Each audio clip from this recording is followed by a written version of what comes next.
Canal direto ao ponto digital. Saiba agora, assista depois com calma. Neste episódio do Giro da Bolsa, de 31 de março de 2023, mas apresentado em 2 de abril, os comentaristas discutem as principais notícias do mercado financeiro da semana. A nova âncora fiscal proposta pelo ministro Fernando Haddad, apelidado de Andrade pelo canal. A proposta visa substituir o teto de gastos, criado em 2016 pelo então presidente Michel Temer, apelidado de Vampirão. A âncora fiscal tem como objetivo limitar os gastos do governo a 70% do crescimento da receita anual, com um piso de 0,6% e um teto de 2,5%. A ideia é que, em teoria, as despesas sempre cresçam menos que as receitas. A última semana da temporada dos resultados do quarto trimestre de 2022, incluindo os resultados de empresas como Semig, Qualicorp, Bradespar, Vale, Rede D'Or, Light e Espaço Laser. A proposta da nova âncora fiscal é explicada por meio de um exemplo simplificado utilizando uma birosca. Suponha que a birosca fature R$100 mil em um ano e, no ano seguinte, fature R$150 mil. O crescimento seria de R$50 mil. Com a nova âncora fiscal, os gastos adicionais seriam limitados a 70% desse crescimento, R$35 mil, enquanto os R$15 mil restantes seriam reservados para tempos difíceis. Algumas críticas à proposta incluem a incerteza do crescimento econômico e o impacto nos gastos. A reação do mercado financeiro à proposta da nova âncora fiscal foi positiva, levando a uma aparente paz entre o ministro Andrade e o presidente do Banco Central, Campos Neto. A ata da reunião do Copom manteve os juros em 3,75% ao ano e trouxe atualizações nas projeções do PIB e inflação. O PIB de 2023 foi revisado de 1% para 1,2%, e a inflação, IPCA, de 2023 foi de 5% para 5,8%, acima do teto de 4,75%. Já o IPCA de 2024 foi revisado de 3% para 3,6%, também acima do teto de 3%. No cenário internacional, os comentaristas mencionam um alívio nas tensões relacionadas a uma possível crise no setor bancário. Nos Estados Unidos, os bancos do Silicon Valley e Signature Bank negociaram a venda de ativos, enquanto na Alemanha, o governo tranquilizou os mercados, afirmando que o Deutsche Bank é lucrativo e não há motivo para preocupação com uma possível falência. A inflação na zona do euro apresentou uma trégua, com o índice de preços ao consumidor, CPI, anual caindo para 6,9% em março, atingindo seu menor nível em 13 meses. O Ibovespa abriu a semana com 98.833 pontos e fechou em 101.882 pontos, com uma alta de 2,34% na semana. O dólar fechou a semana valendo R$ 5,06, com uma queda de 3,54%. Semig, MIG4. A Companhia Energética de Minas Gerais apresentou um bom resultado no quarto trimestre de 2022, com lucro líquido de R$ 1,4 bilhão, 46% acima do quarto trimestre de 2021. A empresa também anunciou investimentos de R$ 3 bilhões em 2022 e propôs o pagamento de R$ 2,2 bilhões em dividendos. Bradespar, BRAP4 é uma holding que possui 3,6% da Vale. No quarto trimestre de 2022, a receita operacional da empresa foi de R$ 670 milhões, uma queda de 77% em comparação com o mesmo período de 2021. As despesas gerais, administrativas e de pessoal caíram 22% na base anual para R$ 5 milhões. A Bradespar registrou um lucro líquido de R$ 749 milhões no quarto trimestre de 2022, uma queda de quase 75% em comparação com o mesmo período do ano anterior. No acumulado de 2022, a empresa lucrou R$ 3,7 bilhões e planeja pagar R$ 1,2 bilhão em dividendos aos acionistas. As ações da Bradespar se valorizaram 34% em 2002 e fecharam o ano com um desconto de 25% em comparação com o valor investido na Vale. O desconto atual é de 29%, mas é importante analisar os riscos e objetivos da empresa antes de considerar isso como um desconto verdadeiro. A Bradespar fechou com uma alta de 3,23%, a R$ 26,82. Qualicorp, Qual3. A companhia especializada em planos de saúde e seguros para empresas teve uma receita líquida de R$ 453 milhões no quarto trimestre de 2022, uma queda de 10% em comparação com o mesmo período do ano anterior. A empresa reverteu o lucro líquido de R$ 50 milhões do quarto trimestre de 2021 e reportou um prejuízo líquido de R$ 80 milhões no último trimestre do ano passado. No acumulado de 2022, o lucro da Qualicorp caiu 75%, passando de R$ 365 milhões em 2021 para R$ 92 milhões. Rede D'Or, Cor3, a maior rede de hospitais do Brasil, com 72 unidades em todo o país, apresentou um resultado mais fraco no quarto trimestre de 2022, com um lucro líquido de R$ 282 milhões, uma queda de 33% frente aos R$ 419 milhões do quarto trimestre de 2021. A empresa destacou o aumento dos custos e despesas e a taxa de ocupação de leitos e as margens não cresceram mesmo com as novas aquisições da empresa. O maior destaque do trimestre foi a compra da Sul América, finalizada em dezembro, com pagamento de mais de R$ 7 bilhões em ações ordinárias da Rede D'Or. Os comentaristas continuam a análise dos resultados das empresas e trazem uma discussão sobre hospitais e a indústria da saúde. Eles mencionam que, diferentemente de outros setores, o avanço da tecnologia aumenta os custos para hospitais, já que precisam adquirir novos equipamentos. Isso torna o setor mais arriscado para investir. Um dos comentaristas cita a Intuitive Surgical, Nasdaq, e SRG, como uma empresa que ele gosta, pois prefere investir na empresa que fabrica as máquinas, em vez da empresa que compra as máquinas. Ele menciona que a Intuitive Surgical está em sua carteira de investimentos e teve um bom desempenho nos últimos 6 meses, com uma valorização de 32%.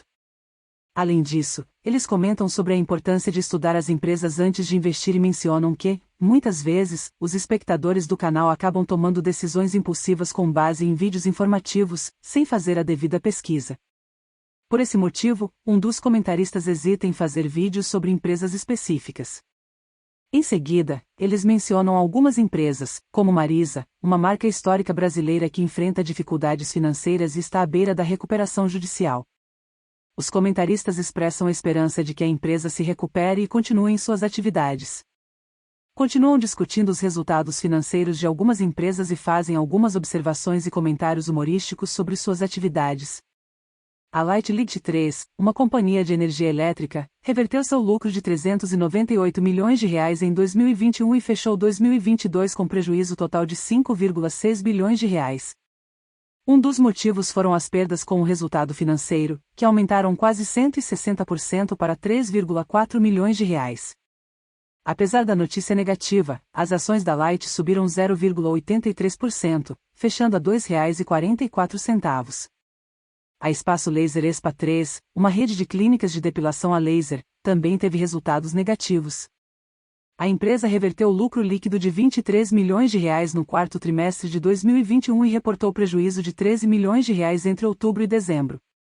Mesmo abrindo 40 novas lojas em 2022, a empresa encerrou o ano com prejuízo total de R$ 47 milhões, revertendo lucro líquido de R$ 132 milhões de 2021. Os comentaristas fazem observações humorísticas sobre depilação a laser e suas preferências pessoais. As ações da Ambev AMBV3 chegaram a subir quase 8% na semana após a notícia de que a concorrente Petrópolis entrou com pedido de recuperação judicial no Rio de Janeiro. A Petrópolis é a dona de marcas como Itaipava, Cristal e Petra. Os comentaristas mencionam que a Petra é uma cerveja boa e barata, mas fazem piadas sobre a Itaipava, comparando-a a um laxante. As ações da Ambev subiram 2,33% nos últimos 5 dias, mas caíram 3,63% na sexta-feira. As ações da Eletrobras L6 subiram na semana após o presidente do TCU, Bruno Dantas, afirmar que não vê espaço para o STF rever a privatização da Eletrobras. O governo quer reestatizar a empresa, e as ações subiram 7,15%, fechando a R$ 36,28.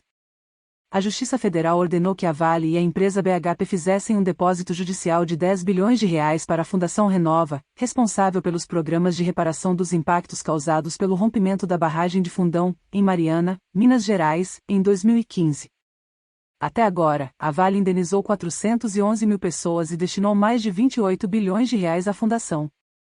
A Vale também concordou em pagar $56 milhões para encerrar acusações em outro processo nos Estados Unidos, relacionado à tragédia de Brumadinho em 2019. As ações da Vale subiram 1,45%, fechando a R$ 80,29.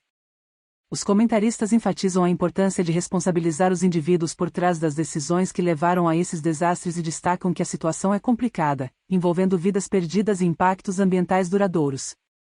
Eles também esclarecem que a alta nas ações da Vale não está relacionada ao pagamento das indenizações.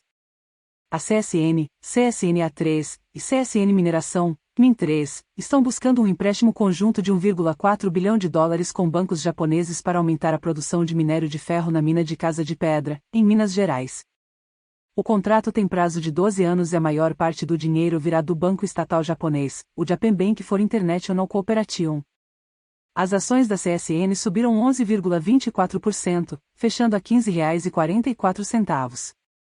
As ações da Apvida, APV3, subiram 13,91%, fechando a R$ 2,62, depois que os controladores japoneses decidiram injetar dinheiro na empresa e a família Pinheiro se comprometeu a comprar 10 imóveis do grupo no valor de 1,2 bilhão de reais.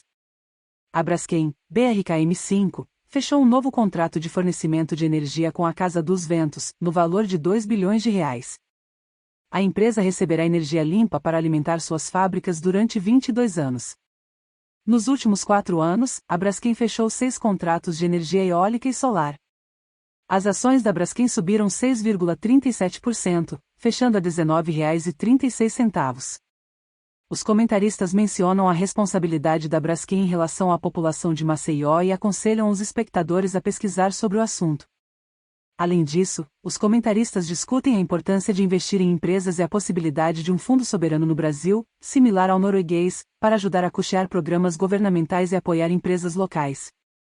Durante o programa, os apresentadores colocaram na tela o calendário de dividendos do período observado enquanto um deles fazia caretas. Finalmente, os comentaristas abordam notícias do cenário internacional, principalmente dos Estados Unidos. A Ford, NISE, F, retirou um pedido feito aos órgãos reguladores para colocar em circulação 2.500 carros autônomos por ano nos Estados Unidos. A decisão foi tomada no fim do ano passado e a empresa vai priorizar outros projetos, deixando a fabricação em escala de carros 100% autônomos para depois. As ações da Ford subiram 8,25%, fechando a $12,60. A notícia também foi positiva para a Tesla, que viu suas ações subirem 6,63%, fechando a $207,46. O time de futebol Manchester United, NISE, Manu, teve uma queda de 2,25% em suas ações, fechando a $22,15. Em novembro do ano passado, os donos do time anunciaram que estavam dispostos a vendê-lo, e um consórcio de empresas do Catar chegou a fazer uma proposta, mas até agora nada foi confirmado. A Disney, NISE, diz, começou a demissão de 7.000 funcionários, afetando setores importantes da empresa, como a divisão de entretenimento de produtos e os parques. Com o corte de empregos, a Disney espera economizar 5,5 bilhões de dólares e tornar o serviço de streaming lucrativo. As ações da Disney subiram 5,11%, fechando a $100,13. Os comentaristas também mencionam o cenário de criptomoedas, com o Bitcoin e o Ethereum registrando altas no período. Na sexta-feira à noite, o Bitcoin valia $28.459, com uma alta de 1,66%, enquanto o Ethereum fechou a noite valendo $1.819,40, com 2,45% de alta. Além disso, os apresentadores comentam sobre a turma da UVP de abril, com inscrições abertas para os interessados em aprender a investir no Brasil e no exterior. Direto ao ponto digital. Inscreva-se em nosso canal para lhe poupar tempo e não ficar por fora do que está acontecendo no mundo das finanças.